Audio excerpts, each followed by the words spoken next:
So today I'm going to show you how to fit a lock to a Ford Focus. Now most of you know with Fords that the key is behind the badge on the front grille, and that is how you open your bonnet or hood if you are in America.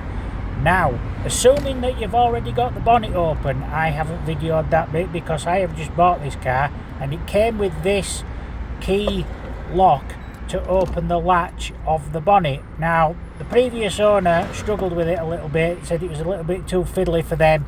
So obviously when I have bought the car, it came with this lock, and this is what we're going to fit now.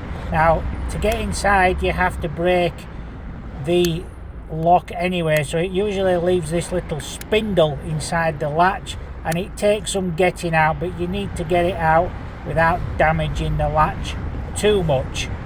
So I'm using a long pair of pliers here, and that should then fit the new lock in. Now this is an aftermarket one, so it's not an original part, so it's a bit flimsy compared to what a Ford one would be, so it might be worth getting a Ford one. Anyway, I wasn't too sure how it went in, so I had to kind of play around with it a little bit, and I discovered that the little angle bracket there is on the wrong way around. You see I'm trying to put it in through the hole, then I realised it was upside down, and I popped that in first into the car's frame there, and then I put the latch back on. Now these are the two bolts you need to remove once you're removing the latch, and these just basically bolt back on. Now I use a cordless spanner here, and this is really good for doing stuff like this because it just saves a lot of time. Now I'm going to remove the old grille because there is a big hole in the front of it where the previous owner had tried to get inside, and they bought an aftermarket new grille which came with the car. So there you see the badge upside down, and there is a big hole in the front of the grille. So they got a long nosed pliers which were really long and got inside so they could open, and that's how we've been opening the bonnet on this car. I am going to do another video though of you how to open the bonnet if you cannot get the bonnet open. So I'm trying to fit the new aftermarket grille.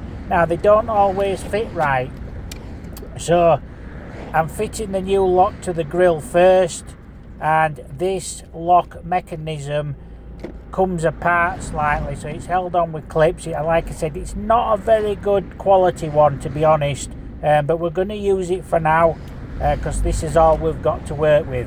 But this is the same principle if you do get a decent one.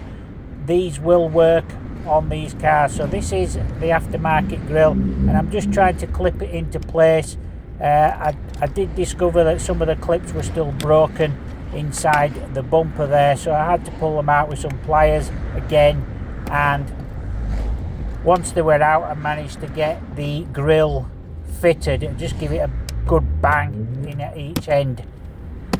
Now they didn't have any clips to clip it back to the bumper, they're just literally just plastic clips that go in the grille that hold it in place.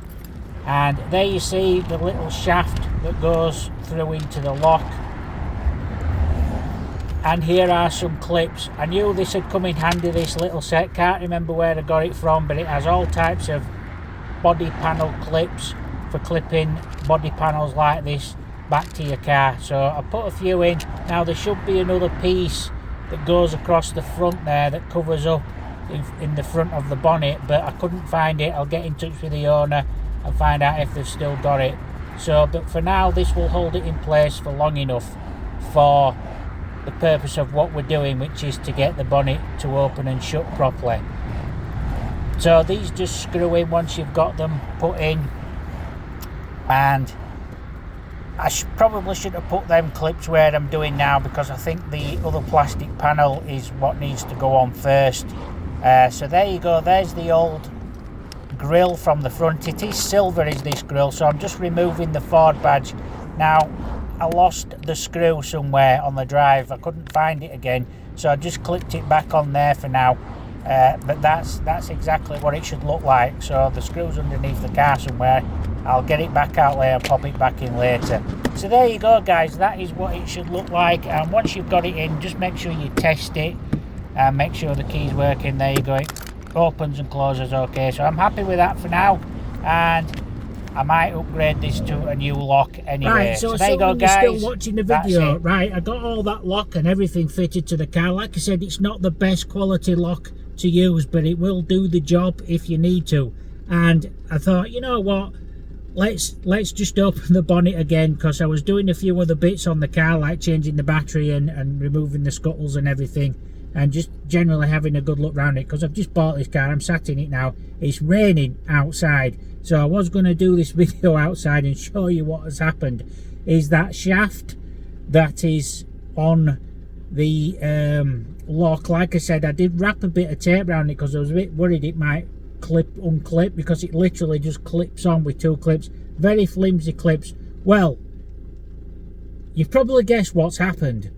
It's come unclipped, and now I can't get the bonnet back open with the key. So what I'm going to do is I'm going to show you how to get that bonnet open without damaging any of the grille, without damaging everything, because it will just come out, will the grille. Now the previous owner, or whoever actually got inside, took the badge off, made a big hole, went through with some long pliers and managed to open the bonnet that way. So they had to buy an aftermarket grille.